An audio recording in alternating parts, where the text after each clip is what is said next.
Et on va commencer. Bonjour à toutes, bonjour à tous. Je suis Rémi Coudroy, je travaille en médecine intensive réanimation à Poitiers et j'ai le plaisir de modérer ce nouveau webinaire du CEMIR avec le professeur Terzi de Grenoble et le professeur Megarban de la Riboisière. Et aujourd'hui, nous accueillons le docteur Sébastien Boykou qui va nous parler des intoxications aux inhibiteurs calciques. On vous laisse la parole et puis je lancerai les quiz au fur et à mesure. À tout à l'heure. Ok. Bonjour. Donc moi, je suis praticien hospitalier en réanimation médicale et toxicologique ici à la Riboisière. Le thème du topo était les cardiotropes. Après, étant un sujet extrêmement vaste, j'ai préféré me concentrer sur les intoxications par inhibiteurs calciques. Alors, pourquoi on considère que c'est une classe médicamenteuse importante, autant dans la thérapeutique que dans la toxicologie? C'est parce que c'est une classe qui est utilisée dans le traitement, parmi d'autres, d'une des maladies les plus fréquentes. Et il s'agit donc de l'hypertension artérielle. Et on peut voir que dans les recommandations de la Société européenne de cardiologie, en première intention, donc dès la première ligne de traitement antihypertenseur, on recommande soit un inhibiteur calcique ou un antagoniste des récepteurs d'angiotensine, plus soit un inhibiteur calcique ou un diurétique, donc une combinaison de ces classes de molécules. Donc, les inhibiteurs calciques vont être donc forcément administrés à un nombre très important de patients. Et certains d'entre eux vont avoir des surdosages ou des intoxications volontaires avec ces molécules. Et donc, on sera forcément confronté à la prise en charge de ces patients. Et chose importante également, il s'agit d'une classe de molécules qui n'a pas une mortalité négligeable. Et comme on peut voir dans ce tableau qui est réalisé par le Centre de Disease Control des États-Unis, l'association en fait des centres antipoison, les antagonistes de calcium, comme on peut voir ici, sont en fait la 6e cause de mortalité de cause toxique. Voilà, donc avec cette petite introduction, je vais commencer à un cas clinique d'une de nos patientes qui a 62 ans et qui est adressée pour intoxication médicamenteuse aux urgences. C'est une intoxication récurrente, comme vous pouvez voir, parce qu'elle a un syndrome dépressif et en fait, elle fait des tentatives de suicide régulièrement, chaque année à la date anniversaire de la mort d'un de ses proches. Elle a comme antécédent une hypertension, une dyslipidémie et une hyperthyroïdie. Elle a un traitement classique à visée anxiolytique et à visée antihypertensive avec de l'hyperium, de l'isoptine, de la spironolactone et elle a également du néomercazole pour son hyperthyroïdie. Alors, l'histoire est que la patiente a ingéré 30 comprimés de verapamil LP, soit 3,6 grammes, et elle appelle seulement le lendemain les secours et elle est transférée au service d'urgence de la Riboisière, où on découvre un Glasgow 15, une fréquence cardiaque à 31 par minute, une hypotension artérielle à 70-40, une saturation normale, un dextro à 20 mmol par litre, une température un peu diminuée. Donc, avec ce tableau, je ne sais pas si on peut faire un premier quiz. Je ne sais pas comment ça se passe en fait. Voilà, donc là, j'ai lancé le quiz, donc vous pouvez lire Alors, les propositions. En revanche, il faut savoir que j'ai remanié un peu mon diaporama. Et en fait, ça, je crois que c'est la question numéro 3 en réalité sur le quiz. Tout à fait. Là, les étudiants sont en train de voter. Donc, juste, je vais rapidement lire la question et les propositions. Donc, le mécanisme d'action des médicaments inhibiteurs calciques comporte, donc il y a plusieurs possibilités. Première proposition, une inhibition des canaux de ryanodine dans le réticulum sarcoplasmique. Deuxième proposition, une inhibition des canaux T de calcium. Troisième proposition, une augmentation indirecte de la fréquence cardiaque pour certaines molécules. Quatrième proposition, une vasodilatation uniquement pour les dihydropyridines. Et cinquième proposition, un effet inotrope négatif pour le verapamil et le diltiazem. Donc on va laisser quelques secondes aux participants pour voter. Après, je vais clore le vote et je vous montrerai les réponses et vous pourrez les commenter. Donc là, il y a pour l'instant un peu plus de la moitié des étudiants qui ont voté. Je vous donne encore quelques secondes. Voilà, je vais mettre fin au vote. Hop. Et je vais partager les résultats. Donc, la majorité des propositions, enfin des participants ont répondu à un effet inotrope négatif pour le verapamil et le diltiazem. Une majorité également l'inhibition des canaux T de calcium, un petit peu moins l'augmentation indirecte de la fréquence cardiaque pour certaines molécules, et un tiers environ pour les réponses 1 et 4. Voilà, donc, vous pouvez fermer la fenêtre sur votre écran et reprendre votre présentation. Ok. On peut commenter les résultats ou on le fera à la fin? Tout à fait, vous pouvez commenter les résultats. D'accord. Donc, concernant la question numéro 1, je vais avoir un schéma dans les diapos suivantes. En fait, elle était fausse, cette option. Ce n'est pas les canaux de ryanodine qui sont inhibés. Concernant la version numéro, l'option numéro 2, la B, inhibition des canaux T de calcium. Alors là, j'ai été assez méchant parce qu'en fait, il s'agit des canaux L et pas des canaux T. Donc, celle-ci était fausse également. Augmentation indirecte de la fréquence cardiaque pour certaines molécules. Ça, c'était vrai. En fait, on peut voir une augmentation modérée de la fréquence cardiaque, ou légère plutôt de la fréquence cardiaque, à des doses thérapeutiques avec les inhibiteurs calciques vasodilatateurs, les dihydropyridines, par un mécanisme réflexe, c'est-à-dire quand la pression artérielle baisse un peu, la fréquence cardiaque va augmenter un peu. Vasodilatation uniquement pour les dihydropyridines, donc ça c'est faux. Ils ont tous un certain effet vasodilatateur. Et la dernière, qui a été choisie par la plupart des étudiants, était vraie. Effet inotrope négatif pour le verapamil et diltiazem, c'est donc tout à fait correct, ces deux molécules. On va voir ça tout à l'heure, sont capables de bloquer le canal de calcium sur le myocarde et s'accompagnent d'un effet inotrope négatif. Voilà, je peux fermer la fenêtre maintenant et on va continuer.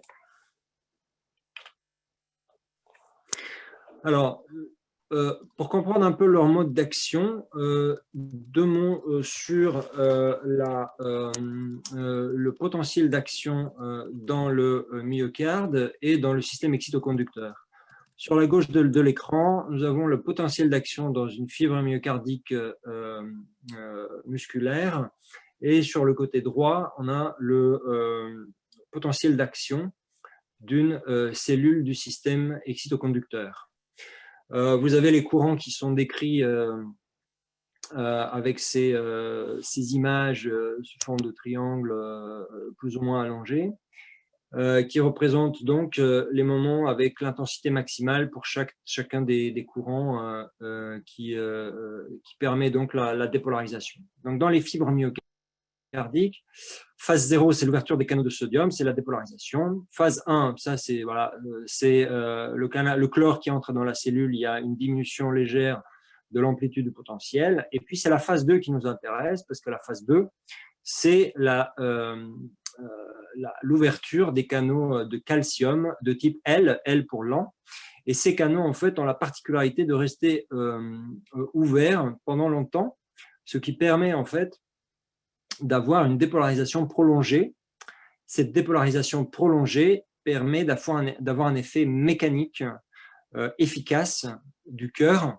S'il n'y avait pas eu cette phase de prolongation du potentiel d'action, la contraction cardiaque serait extrêmement brève, et en étant très brève, elle serait inefficace en raison de l'inertie des structures mécaniques et du sang, donc on aurait une éjection totalement insuffisante.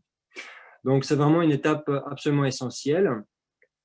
Et donc, en diminuant ce calcium, ce courant, on va diminuer la durée du potentiel d'action, mais on va également diminuer la force contractile. On va voir sur la diapo suivante quelle est la connexion, quel est le lien entre le calcium intracellulaire et la force contractile.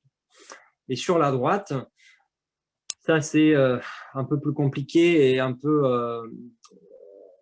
pas suffisamment actuellement décrit dans l'électrophysiologie. On a la dépolarisation d'une cellule du système excitoconducteur qui commence avec cette phase qui est très particulière, c'est le courant de sodium-potassium qui va entrer dans la cellule pour commencer à la dépolariser de façon progressive. C'est la dépolarisation lente diastolique, un courant qui a été nommé IF pour funny, c'est-à-dire drôle, bizarre. Et on a l'ouverture des canaux de calcium de type lent à ce niveau-là, qui donc va participer à cette phase de dépolarisation. Et si on bloque ces canaux, on va également diminuer en fait la vitesse de dépolarisation et prolonger tout ce processus, ce qui va aboutir finalement à une diminution de la fréquence cardiaque. Alors, quel est le lien entre le calcium intracellulaire et l'inotropisme? Les canaux de calcium se trouvent dans la membrane des cellules myocardiques. Et le calcium va donc entrer à travers ce canal, le canal calcium L, dans le cytoplasme, et il va se retrouver dans la proximité du réticulum sarcoplasmique. Ce calcium va agir en fait sur les récepteurs de ryanodine, qui va en fait générer une sortie abondante de calcium du réticulum sarcoplasmique. Donc en fait, le calcium qui vient de l'extérieur est absolument insuffisant pour réaliser une contraction cardiaque. Il faut que son entrée dans la cellule soit accompagnée d'une sortie massive du calcium du réticulum sarcoplasmique. Et ce calcium qui va donc inonder le cytoplasme va aller se fixer sur l'appareil contractile et générer la contraction. Et plus on a de calcium, plus on va avoir une contraction forte.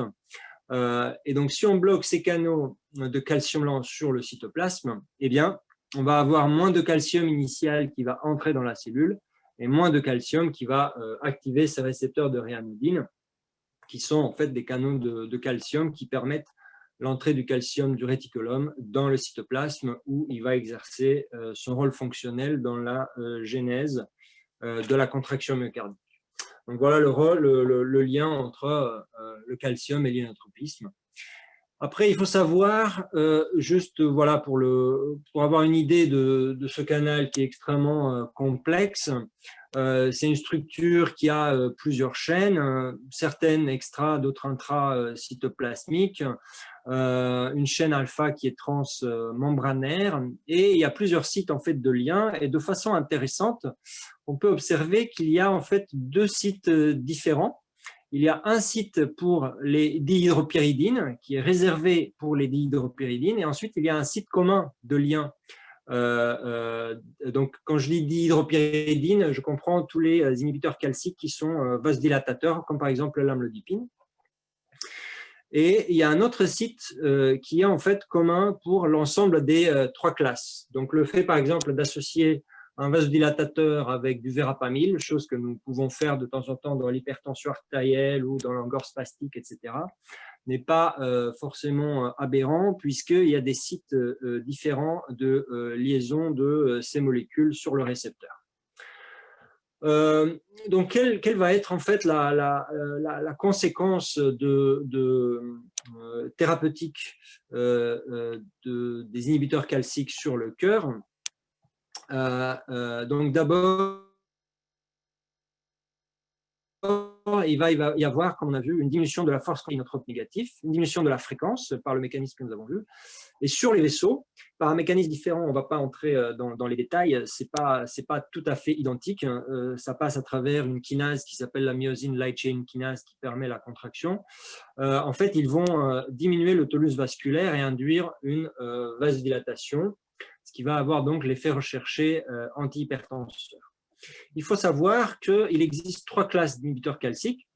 Il y a la classe avec une activité cardiaque prépondérante, c'est le verapamil, c'est de la classe des phénylalkylamines.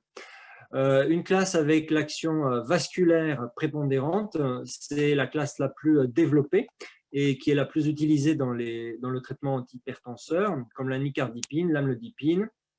Ce sont donc les dihydropyridines.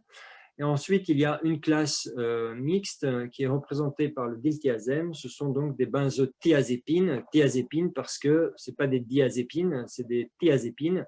Il y a donc un atome de soufre dans le polycycle de cette molécule, d'où le groupe TH. Alors, quelles sont les indications? On a vu déjà qu'ils sont utilisés dans l'hypertension artérielle, mais ils sont utilisés aussi en cardiologie dans l'angor spastique. Dans la cardiopathie ischémique, ils sont utilisés comme une sorte de remplacement des bêta-bloquants quand il y a une contre-indication. Ils sont également utilisés dans le traitement du phénomène de Raynaud, dans l'hypertension pulmonaire assez rarement, et probablement les doses les plus importantes que nous allons voir, par exemple, de verapamil dans la thérapeutique courante, ce sera pour la migraine et l'algie vasculaire de la face. Ils ont un certain nombre d'événements, d'effets indésirables, comme la bradycardie, l'insuffisance cardiaque. Donc la bradycardie, notre patiente, elle était à 30 et quelques par minute. Et puis, hypotension, constipation, toxicité hépatique, œdème des membres inférieurs, ce sont donc des effets adverses. Donc, pour revenir à notre patiente, quand on regarde son ECG, on obtient un ECG qui est figuré ici.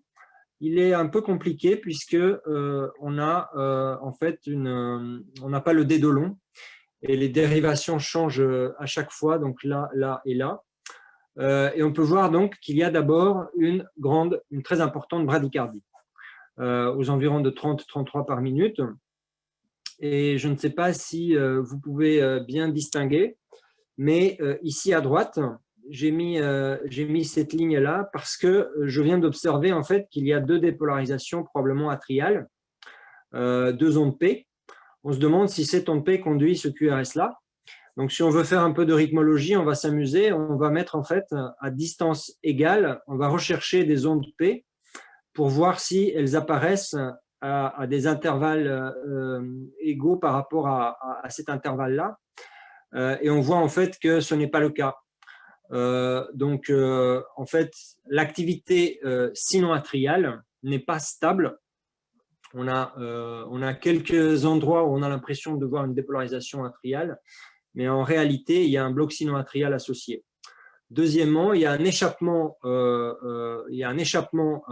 ventriculaire que vous pouvez voir avec des QRS qui sont larges et avec un intervalle RR qui est figuré ici, avec ces lignes qui sont toutes identiques en termes de distance. Donc, un échappement qui est strictement régulier. Donc, j'aurais tendance, si vous me posez la question, à dire que probablement, cette onde P qui tombe juste avant, probablement, elle n'est pas conduite, hein, parce que si elle était conduite, on aurait eu en fait des distances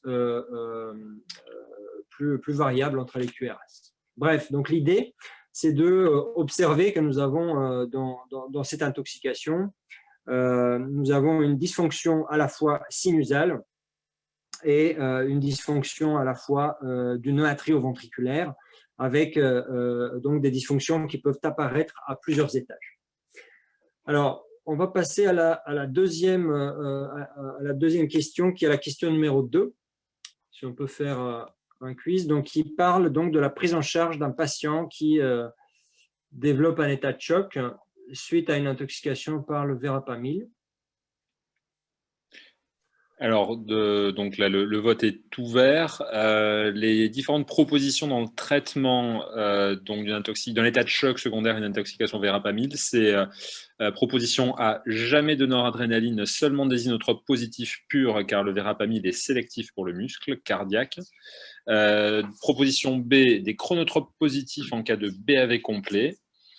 Proposition C, de l'insuline rapide entre 1 et 10 unités kilo par heure intraveineux au pouce seringue électrique. Proposition D, du lévocimandant permettant de shunter l'activation de la contraction par le calcium. Et proposition E, une sonde d'électro-entraînement en cas de bloc auricule-ventriculaire complet. Voilà, donc le vote est ouvert. On va vous laisser encore quelques secondes pour voter. Plusieurs propositions, plusieurs réponses possibles.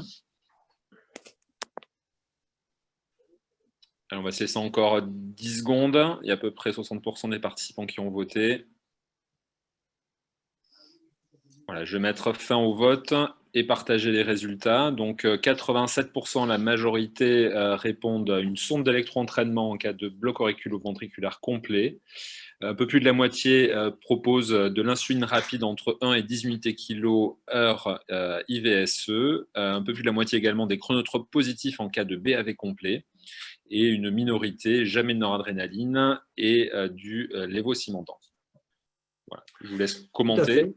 Donc, en effet, jamais de noradrénaline, cette option était fausse, puisque le verapamil a également un effet vasodilatateur périphérique. Donc, ce n'est pas une erreur d'administrer un vasoconstricteur.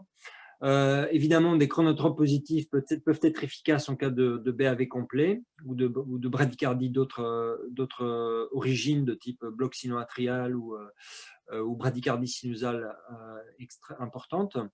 Les doses d'insuline, en effet, c'est une réponse correcte, entre 1 et 10 unités kilo/heure en IVSE. On va voir tout de suite rapidement pourquoi ce traitement est utilisé dans ce contexte. Quelle est la raison physiopathologique? Le lévocimandant, il a été testé dans quelques cas cliniques et on pourrait penser que c'est une bonne option. Pourquoi pas? Néanmoins, cette affirmation était quand même fausse parce que ça ne shunte pas la contraction par le calcium. On ne peut pas shunter la contraction. Tout ce qu'il fait, c'est tout simplement augmenter un peu la sensibilité en fait des fibres myocardiques, de l'appareil régulateur de la contractilité au calcium. Et puis, la sonde d'électro-entraînement, tout à fait, ça fait partie des recommandations de traitement. On va voir dans les diapos suivantes. Voilà. Donc, on va continuer. Alors, comment on a traité notre patiente initialement? Donc, on a commencé par un remplissage, donc standard, c'est un traitement symptomatique. On a administré du chlorure de calcium qui est considéré faisant partie évidemment des antidotes. En augmentant la concentration du calcium extracellulaire, on va probablement arriver à faire entrer plus de calcium dans la cellule. On a initié de l'insuline glycémique. On a fait un bolus de 1 unité kilo et ensuite 0,5 unité kilo/heure. Et rapidement, elle a eu de l'adrénaline à dose croissante jusqu'à 3 mg/h IVSE et elle a été transférée rapidement en réanimation. Alors, quel est l'intérêt d'administrer de l'insuline, surtout à ces doses extrêmement importantes, dans une intoxication par inhibiteur calcique? En fait, la physiopathologie est liée à la sécrétion d'insuline dans la cellule bêta-pancréatique. Une fois que l'insuline a été synthétisée, elle est stockée dans des vésicules et ces vésicules doivent être exocitées. Par exocytose, l'insuline doit passer dans le sang. Et pour que les vésicules puissent sortir de la cellule pancréatique, eh bien, elles doivent interagir avec des filaments d'actine par des systèmes intracellulaires un peu plus complexes. Et donc, une fois qu'elles interagissent avec cette actine, elles vont fusionner avec la membrane et l'insuline va arriver dans la circulation. Mais pour que cette interaction entre la vésicule et l'actine puisse être faite, eh bien, on a besoin de calcium. Or, le calcium va entrer dans la cellule pancréatique par les canaux calcium lents. Et donc, ces canaux vont être bloqués par les inhibiteurs calciques, ce qui explique également l'hyperglycémie de ces patients quand ils ont des intoxications graves. Alors, est-ce que le fait d'administrer de l'insuline va faire quelque chose? Malheureusement, je n'ai pas d'études randomisées à vous montrer chez l'humain, chez des patients intoxiqués vraiment par des inhibiteurs calciques, mais parmi les nombreuses études expérimentales et cas cliniques qui sont publiées dans la littérature, je vous montre donc cette étude expérimentale chez des chiens où, dans une première étape, les auteurs ont créé un modèle de choc par l'infusion de verapamil au niveau de la veine porte des chiens, et ils ont obtenu donc un état de choc avec déjà une chute de la pression artérielle moyenne, une diminution de la contractilité, dP sur dt, c'est un surrogate de la contractilité, de même que cette mesure de l'élastance cardiaque. Et ils ont montré également donc, que leur modèle de choc était efficace avec une hyperlactatémie qui apparaît. Donc, et ils sont passés ensuite à la deuxième étape où ils ont eu un groupe contrôle qui n'avait pas d'état de choc induit par le verapamil et un groupe test dans lequel on induit l'état de choc, et ils ont traité la moitié des animaux avec du sérum FIB et la moitié avec de l'insuline. Donc, ils ont observé que dans le groupe verapamil, donc les chiens qui ont développé un état de choc toxique, eh bien, ils ont obtenu en fait, après une infusion d'insuline, une amélioration de la contractilité surtout par le paramètre dP sur dt, alors que, de façon intéressante, chez les chiens qui n'avaient pas eu d'état de choc, le fait d'administrer tout simplement de l'insuline en absence du verapamil, eh bien, n'avait absolument aucun effet sur la contractilité cardiaque. Donc ça, c'est une preuve expérimentale, si vous voulez, de l'effet inotrope positif de l'insuline dans l'intoxication par verapamil. Encore une fois, je précise, l'insuline en soi, en dehors de cette intoxication par verapamil, éventuellement par les intoxications par bêta-bloquants, n'a pas en soi un effet inotrope positif mesurable. Donc voilà une des raisons, enfin une étude qui prouve que l'insuline est utile. Et en plus de ça, il y a énormément de cas dans la littérature, de séries de cas qui ont montré des survies des patients graves avec l'insuline, sans que, encore une fois, on puisse fournir une étude randomisée à ce sujet, ce qui serait vraiment très très difficile à faire quand même, en vue de la variabilité extrême des intoxications d'un patient à l'autre. On aurait besoin d'un effectif très important. Donc, on revient à notre cas clinique. La patiente a 88 mmHg de pression systolique. Elle a une différentielle qui est très diminuée. Donc, ça, c'est un signe en fait de diminution de la fonction cardiaque. Avec la noradrénaline, elle est plutôt à 70 par minute, mais qui est une fréquence normale, mais très basse pour quelqu'un qui est en état de choc profond. Et elle a adrénaline 4 mg/h et noradrénaline 4 mg/h également. Donc, elle a de très fortes doses de catécholamine. Et donc, on réalise une échographie cardiaque qui est figurée ici. Et donc, on peut voir, en dehors de la relative bradycardie, que la contractilité cardiaque, en fait, elle est profondément diminuée. Et que donc, notre crainte qu'une toxicité cardiaque sévère soit présente en vue de la pression diastolique basse est tout à fait justifiée. Donc, on est devant une intoxication très grave, et les critères de gravité qu'on peut déceler sont les doses de catécholamine importantes, la FEVG très diminuée, l'insuffisance chronotrope initiale majeure, l'élargissement des QRS, l'hyperglycémie, et j'attire l'attention donc sur l'hyperglycémie, parce que autant les autres peuvent être considérés des facteurs de gravité un peu généraux dans les états de choc, l'hyperglycémie est assez spécifique aux inhibiteurs calciques. Et donc, on se pose la question, quel sera le traitement maximal, quelles sont nos ressources supplémentaires pour améliorer davantage donc, cette patiente, surtout qu'elle est probablement toujours en phase d'absorption et elle risque donc de se dégrader encore plus, potentiellement. Alors, le traitement maximal, je l'ai énuméré ici. La patiente, elle avait reçu donc du calcium, de l'insuline.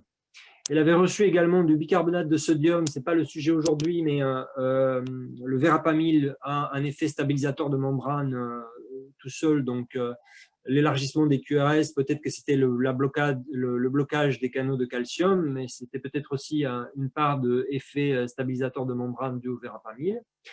Et là, donc, des fortes doses de catécholamine. On se pose à ce moment-là la question s'il faut administrer des intralipides, du bleu de méthylène, de lévocimendant.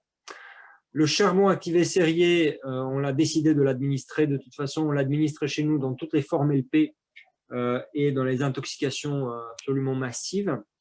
On se pose la question d'un traitement par Mars pour l'épuration du toxique et éventuellement de l'intérêt d'une sonde d'électroentraînement systolique. Après, je ne vais pas insister sur l'ensemble de ces médicaments. Brièvement, les intralipides vont agir en aspirant, si vous voulez, les molécules très liposolubles à l'intérieur des microvésicules de lipides, comme c'est le cas par exemple pour les anesthésiques locaux. Néanmoins, pour les inhibiteurs calciques, l'effet est clairement plus inconstant et beaucoup moins fort. Le bleu de méthylène, on va voir dans une diapo qui va suivre quel pourrait être son intérêt. Et le lévocimendant, on a déjà parlé. Il y a quelques cas qui l'ont utilisé, mais il faut savoir que, en principe, le lévocimendant est une molécule qui est contre-indiquée en cas d'hypotension. On va avoir du mal à l'utiliser dans les états de choc sévères.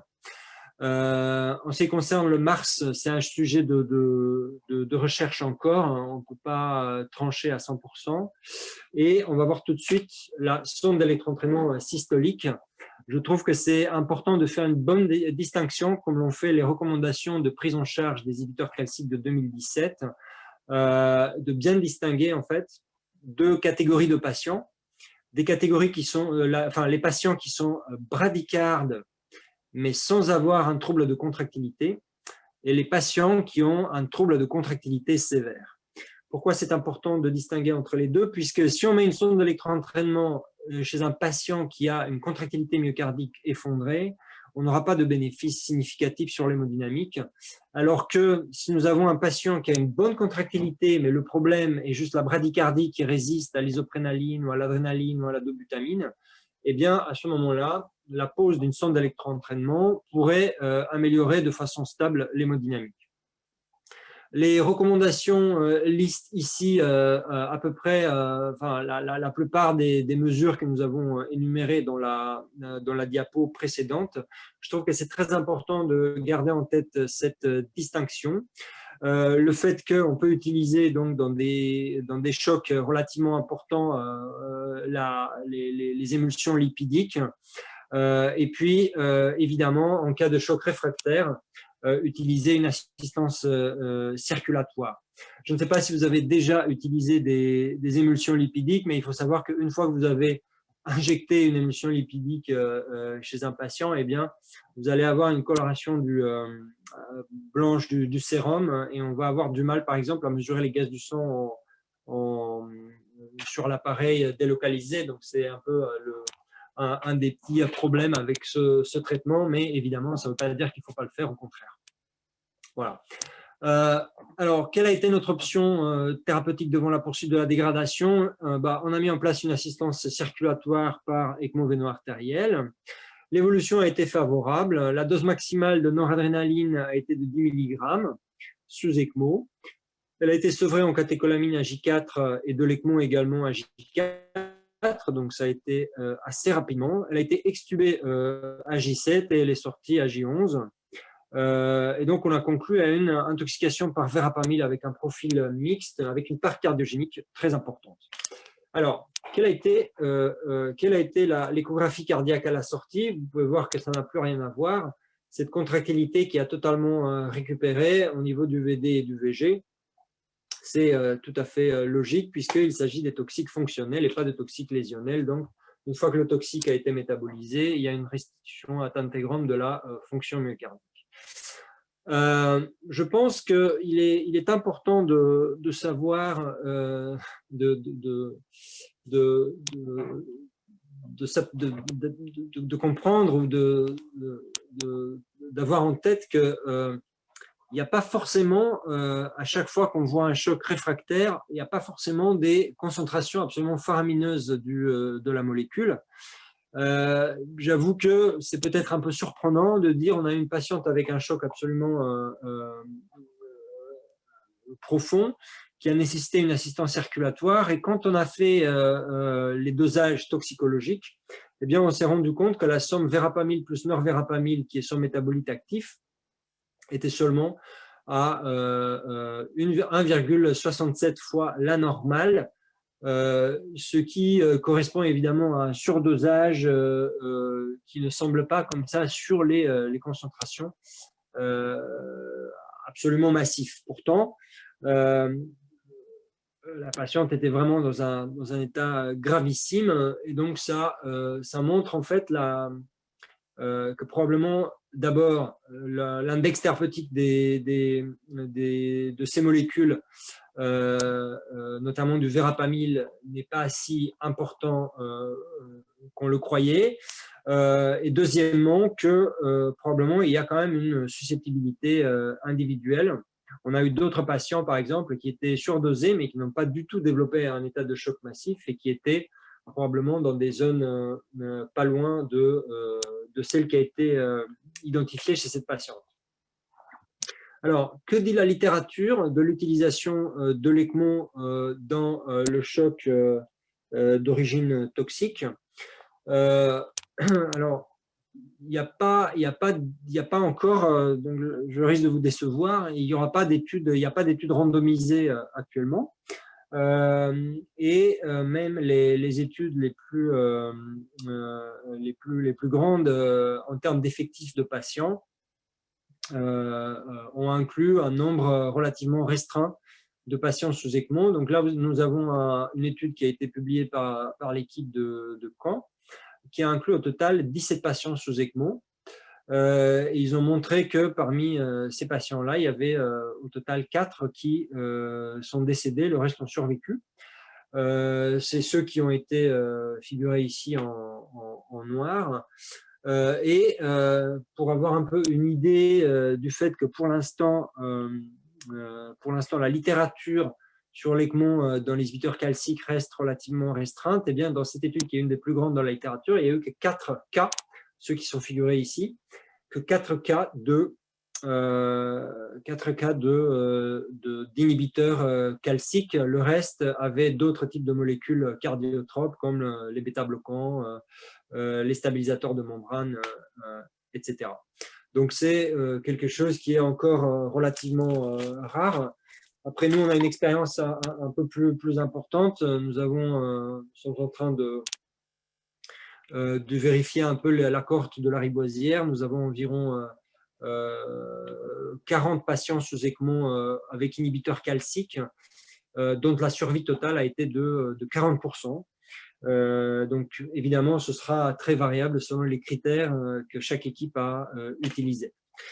Une autre étude française également, qui est une étude relativement importante, importante dans la littérature, qui a été publiée dans Resuscitation, et qui cette fois-ci est allée un peu plus loin que rapporter les résultats. Ils ont également comparé des patients intoxiqués par des cardiotropes traités par l'ECMO versus des patients avec un choc profond dans un centre qui n'avait pas d'ECMO disponible. Et donc, cette étude a montré que finalement, il y a potentiellement une amélioration de la mortalité en utilisant l'ECMO, l'extracorporel life support, donc l'ECMO, par rapport à un traitement médical strict comme vous pouvez voir ici, ils ont trouvé une amélioration de la mortalité après avoir ajusté selon le score de IGS et leur co-intoxication par bêta-bloquant. Donc, parmi ces patients, donc 14 patients avec ECMO, il n'y avait que 2 en fait, qui avaient une intoxication par inhibiteur calcique. C'était du verapamil. Donc, encore une fois, ça reste quand même des patients relativement rares dans les cohortes présentes dans la littérature actuellement. Je ne sais pas si on peut passer au quiz à la question numéro 4. Oui, c'est parti. Donc, je vais le dire. Le traitement d'un patient qui présente un état de choc après ingestion d'amlodipine peut nécessiter, alors, proposition A, de la noradrénaline, proposition B, de la dobutamine, proposition C, de l'insuline à haute dose 0,5 à 10 unités kilo/heure, proposition D, du bleu de méthylène, et proposition E, de la ventilation non invasive lorsqu'un œdème pulmonaire à fraction d'éjection normale est diagnostiqué. Voilà, on va vous laisser quelques secondes pour voter.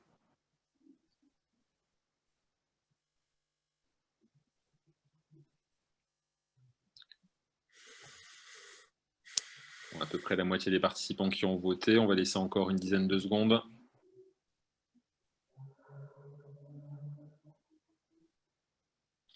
Je vais mettre fin au vote et voici les résultats. Donc, une immense majorité, à 94%, répondent la noradrénaline. En deuxième option, l'insuline à haute dose 0,5 à 10 unités kilo/heure, puis la dobutamine, un peu plus de la moitié des participants, un petit peu moins la ventilation non invasive et un tiers le bleu de méthylène. Je vous laisse commenter. Très bien. Donc, en effet, la noradrénaline, c'est le grand classique. Une vasoplégie intense peut arriver avec les inhibiteurs calciques vasodilatateurs. La dobutamine, c'est ça probablement qui pouvait mettre un peu le doute. C'est également une réponse correcte, puisqu'on va voir, dans des concentrations toxiques, eh bien, on peut avoir une perte de la sélectivité pour les canaux qui sont localisés au niveau des vaisseaux. Et ces molécules peuvent être également cardio-inhibitrices et donner en fait une dysfonction cardiaque importante. L'insuline, on a déjà discuté, on peut aller jusqu'à 10 unités kilo/heure. Dans la littérature, certains cas le montrent une efficacité jusqu'à la dose de 10 unités kilo/heure. Le bleu de méthylène, il peut être utilisé. On va voir tout de suite par quel mécanisme. Et en fait, c'est un antidote, si vous voulez, qui peut fonctionner et prolonger un peu ou stabiliser un peu le malade en attendant potentiellement un autre moyen thérapeutique. Le mécanisme étant l'amélioration de la résistance vasculaire systémique. On verra tout de suite par quel moyen. Et puis la ventilation non invasive, quand il existe un œdème pulmonaire non cardiogénique, eh bien, on va voir un papier récent de la littérature. C'est également une réponse correcte. On va commenter tout de suite.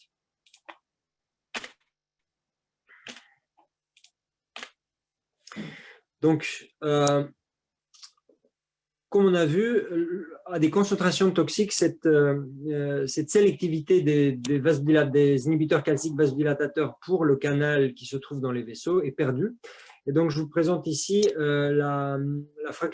l'échographie cardiaque d'un patient qui a été hospitalisé chez nous et qui a nécessité évidemment lui aussi la pose de l'ECMO. Et qui avait pris uniquement de l'amlodipine. Donc, c'était une intoxication pure à inhibiteur calcique vasodilatateur. Et pourtant, on peut observer ici, il y a une très, très grande altération de la fraction d'éjection du ventricule gauche, fraction d'éjection qui s'est normalisée après le sevrage. Donc, les inotropes positifs peuvent être nécessaires. Alors, quid de l'intérêt d'un traitement par le bleu de méthylène? Ce n'est pas quelque chose qui va agir comme on pourrait peut-être s'attendre sur un effet sur la méthhémoglobinémie, puisqu'il n'y a pas de méthhémoglobinémie dans l'intoxication par inhibiteur calcique, mais certaines dihydropyridines, comme par exemple l'Amlor, ont un effet pléiotrope et peuvent augmenter en fait la synthèse du héno. Et donc, on sait très bien que le héno est un vasodilatateur assez puissant et en administrant du bleu de méthylène, on va chélater le héno et on va diminuer l'effet vasodilatateur du héno et donc améliorer transitoirement au moins l'état hémodynamique. Et je vous ai mis ici au moins il y a plusieurs cas dans la littérature qui ont rapporté que cette conduite à tenir peut donc améliorer de façon significative l'hémodynamique. Ici, il s'agissait d'un cas d'un patient intoxiqué par bêta-bloquant et inhibiteur calcique à la fois. Et donc, cette histoire d'œdème pulmonaire non cardiogénique, c'est quelque chose qui peut être observé, un état de hypoxémie chez les patients intoxiqués par des dihydropyridines. Et donc, une étude récente dans la littérature a été réalisée en Suède où ils ont inclus 46 patients qui avaient pris des inhibiteurs calciques. Et ils ont fait en fait des dosages précis de l'amlodipine. Et lorsque cette amlodipine était en concentration clairement suprathérapeutique, eh bien, ils ont inclus les patients dans une étude qui a réalisé en fait une échographie cardiaque pour étudier la fraction d'éjection du ventricule gauche et une radiothorax. Et ils ont observé en fait que parmi tous les malades, il y avait 9 patients qui avaient ce qu'eux ils appellent un œdème pulmonaire non cardiogénique. Après, en tant que cardiologue à la base, je pense qu'on peut critiquer pas mal ce terme de œdème pulmonaire non cardiogénique, puisque déjà tous les malades n'avaient pas des images typiques d'œdème pulmonaire sur les radiothorax. Ils n'avaient pas mesuré les pressions de remplissage du ventricule gauche pour être certain qu'il n'y avait vraiment pas d'insuffisance cardiaque diastolique, si vous voulez. Néanmoins, ça a été c'est assez intéressant de voir qu'ils ont trouvé un pourcentage assez important de malades qui ont besoin de ventilation non invasive sur de l'hypoxémie associée aux inhibiteurs calciques vasodilatateurs type amlodipine. Peut-être qu'il faut poursuivre les recherches parce que je pense que potentiellement l'effet est un peu plus compliqué que ça et il se peut que ce soit tout simplement une altération du rapport P sur F. Encore une fois, tous les malades n'avaient pas du tout des images typiques d'œdème pulmonaire. Et d'ailleurs, la définition, c'était hypoxémie avec FEVG normal et qui avait besoin d'une ventilation non invasive. Donc voilà, gardez en tête l'idée d'œdème pulmonaire non cardiogénique ou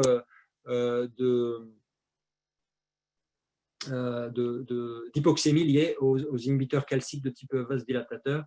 Ça peut apparaître donc dans l'activité clinique lorsque vous prenez en charge un de ces patients. Et donc, la dernière question, si on peut juste donc discuter brièvement de l'intoxication par diltiazème. Alors, je vais peut-être lire les options. Donc, la stabilisation hémodynamique d'un patient qui développe un état de choc après une intoxication par diltiazème doit comporter du calcium intraveineux, une catécholamine de préférence à action mixte pour effet inotrope positif et vasoconstriction, une dialyse à d'épurer le toxique, un traitement par Mars pour épurer le toxique et une assistance circulatoire en cas de choc réfractaire.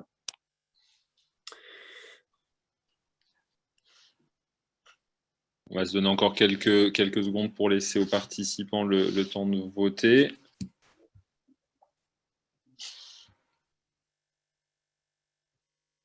Allez, je vais mettre fin au vote. Donc, la grande majorité répond du calcium intraveineux, suivi de près par une catécholamine de préférence à action mixte pour un effet inotrope positif et vasoconstriction. Et l'assistance circulatoire en cas de choc réfractaire et un peu moins de 20% propose un traitement par Mars pour épurer le toxique et une dialyse à but d'épurer le toxique. Pardon, je n'avais pas partagé les résultats. Voilà les résultats. Très bien.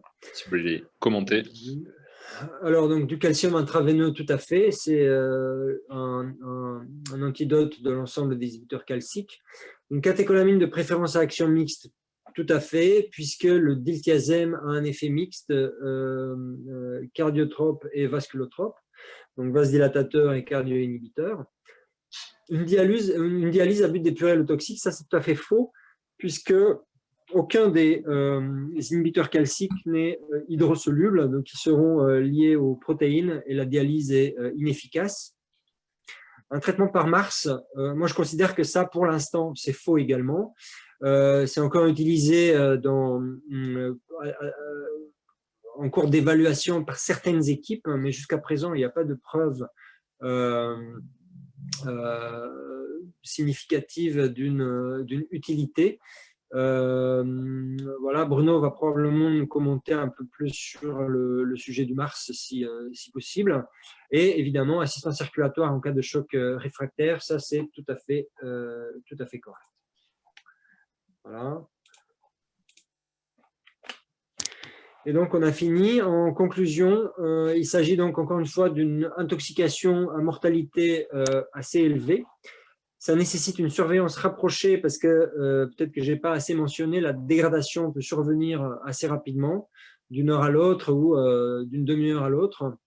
Il faut connaître les traitements à visée antidotique. Évidemment, le traitement symptomatique est majeur dans la prise en charge avec notamment remplissage et catécholamine. Il faut connaître évidemment les signes de gravité cliniques, électrocardiographiques et les paramètres biologiques. Donc, je souligne encore une fois l'hyperglycémie. Et n'hésitez pas donc à demander un avis spécialisé, soit à votre centre référent, soit auprès de nous. Même à 3 heures du matin, il n'y a absolument aucun problème. On peut vous aider.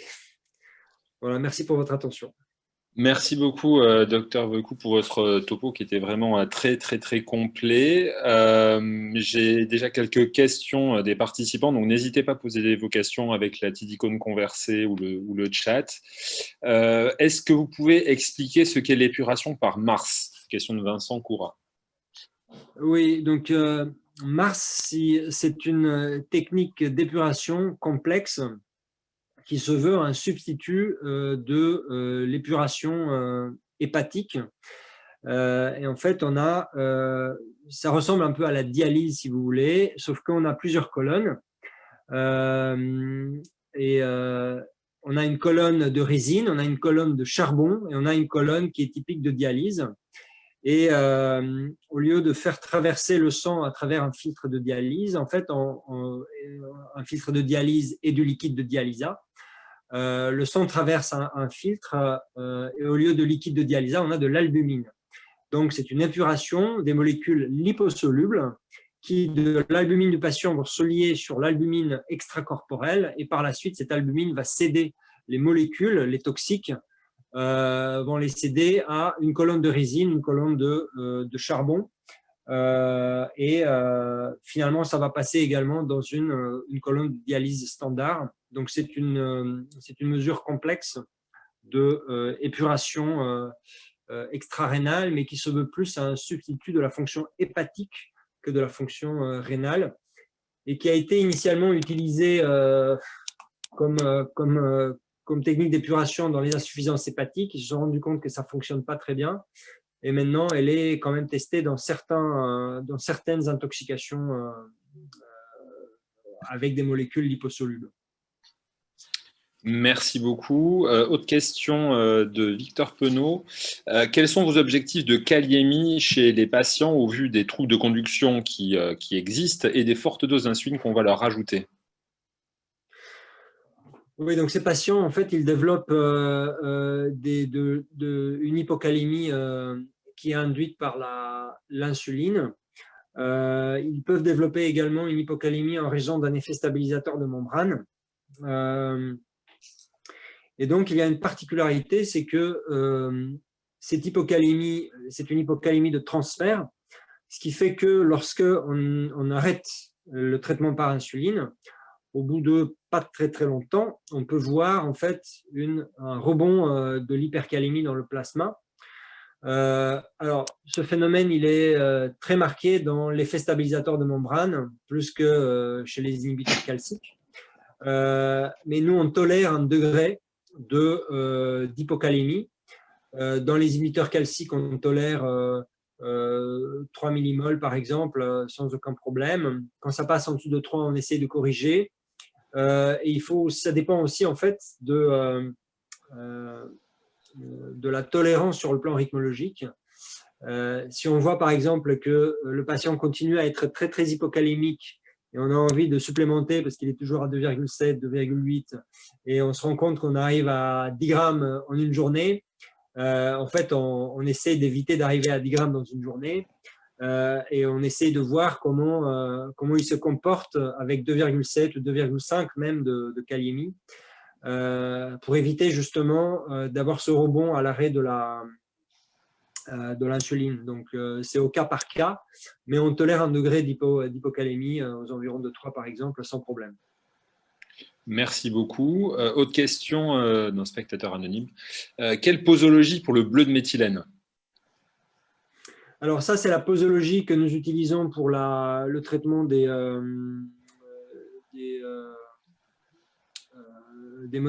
méthhémoglobinémies, 1 à 2 mg kilo, si je me souviens bien. Je ne l'ai pas en tête maintenant comme ça, mais je vais vérifier, mais normalement c'est ça. C'est comme pour les... et on peut réadministrer une deuxième dose par la suite. Et après, on aura probablement, au bout de donc 1 heure ou 2 heures, on peut réadministrer une autre dose si ça n'a pas suffisamment fonctionné ou si on a vu qu'on a eu un effet et ensuite le patient se redégrade, on peut réadministrer une dose. En général, 2 doses dans 24 heures vont épuiser l'efficacité thérapeutique. Merci. Je me permets d'intervenir en fait. Alors effectivement, Sébastien a raison, il n'y a pas de schéma posologique. Néanmoins, il faut faire une administration un peu plus importante. Donc en fait, il faut faire au départ 1 à 2 mg par kilo en bolus. Et ensuite, en fait, il faut mettre 1 mg par kilo par heure pendant à peu près une douzaine d'heures. Alors il faut savoir que c'est un traitement qui permet de passer un cap en cas de choc vasoplégique, mais en aucun cas, évidemment, c'est un traitement qui a démontré son bénéfice sur la survie. Plus on prolonge le traitement, plus on prend un risque de méthémoglobinémie lié au bleu de méthylène lui-même. C'est pourquoi, évidemment, il faut généralement ne pas dépasser une douzaine d'heures à 1 mg par kilo. Et à ces posologies, on est déjà très largement au-delà de ce qui est recommandé dans le Vidal, par exemple. Super, merci beaucoup pour la précision. Je ne sais pas s'il y a d'autres questions. Moi, j'avais des petites questions. Vous avez parlé du calcium, du chlorure de calcium. Vous n'utilisez pas de gluconate de calcium? Si, on peut utiliser du gluconate de calcium. La raison pour laquelle, après ça dépend des habitudes, la raison pour laquelle nous utilisons du chlorure, c'est parce que quand on calcule la masse molaire du chlorure de calcium et du gluconate de calcium, on se rend compte que dans 1 gramme de gluconate de calcium, on a beaucoup moins de calcium que dans 1 gramme de chlorure de calcium. D'accord. Tout simplement. Et pendant combien de temps est-ce que vous faites du chlorure de calcium en intraveineux? Parce qu'on arrive assez rapidement à avoir des hypercalcémies. Ouais, il faut savoir qu'il y a des cas dans la littérature qui ont montré des dégradations des patients suite à des hypercalcémies majeures lorsqu'ils font des doses de charge et par la suite, ils enchaînent avec une perfusion IVSE. Nous, en fait, ce qu'on fait pour éviter cette surcharge en calcium, on fait 2 grammes. On peut faire un 3e gramme par la suite, mais au-delà du 3e gramme, en fait, on se guide sur la calcémie ionisée sur le gaz du sang et on essaie de garder un calcium ionisé qui est légèrement au-dessus de la zone supérieure de la normale, donc un peu au-dessus de la normale, par exemple 1,3 ou quelque chose du genre, mais sans dépasser 1,4 mmol par litre de calcium ionisé, par exemple. D'accord, ok. Est-ce qu'il y a un intérêt à faire du charbon activé chez les patients qui ont fait une intoxication aux cardiotropes, aux inhibiteurs calciques? Et si oui, est-ce qu'il y a un intérêt à répéter l'ingestion de charbon? Donc pour nous, il y a un intérêt théorique dans les intoxications massives et dans les intoxications avec des formulations LP. Pourquoi? Parce que les formulations LP peuvent en fait être absorbées très tardivement. Et donc, le fait de faire du charbon serrier va donc permettre au charbon d'absorber les molécules qui sont libérées plus tardivement. Deuxième chose, les intoxications vraiment massives, et ça c'est vraiment un terme que je ne peux pas définir, mais c'est voilà, beaucoup de comprimés avec des hypotensions sévères ou des effets toxiques sévères.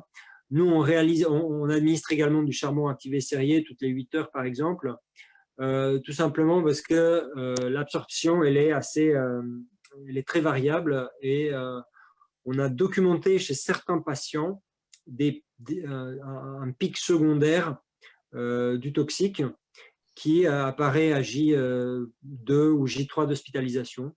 Et on se demande si cette administration de charbon serrier ne pourrait pas réduire ou éliminer complètement ces pics d'absorption secondaire.